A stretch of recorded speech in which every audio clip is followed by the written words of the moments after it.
అయితే తయారు చేయబోతున్నాను. దీనికోసం పీవీసీ పైప్ అయితే తీసుకున్నాను. సో దీని అయితే 2 హాఫ్స్ కింద కట్ చేయండి ఇలాగ నీట్గా. సో ఇప్పుడు మీకు అర్థమై ఉంటుంది, దీన్ని నీట్గా స్లేట్లా చేసేస్తే అయిపోద్ది.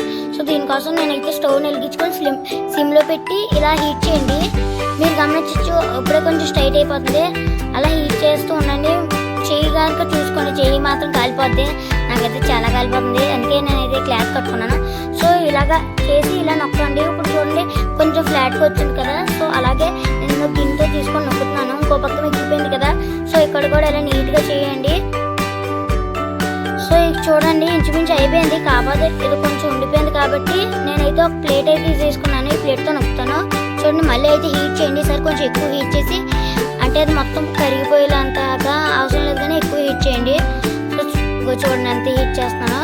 సో ఇలా నీట్గా హీట్ చేసుకొని ఆ ప్లేట్తో నొక్కేయడం అనమాట. చూడండి హీట్ అయిపోయింది కదా. ఈ ప్లేట్తో అయితే నొక్కేయండి. ఇప్పుడు అయిపోద్ది. ప్లేట్ మధ్యలో కూడా గట్టిగా నొక్కండి. సో ఇదిగోండి మీరు చూసారంటే నీట్గా ప్లేన్ అయిపోయింది. ఇంకోండి ఫర్ ఎగ్జాంపుల్ నేను చూపిస్తున్నాను. అలా కొంచెం సేపు అలా ఉంచేసి ఇలా చూడండి ఎంత ప్లేన్గా ఉందో. దీంతో మనం అయితే ఒక టాయ్స్ కానీ ఏదైనా తయారు చేసుకోవచ్చు. మీ సైన్స్ ప్రాజెక్ట్కి యూజ్ అవుతుంది.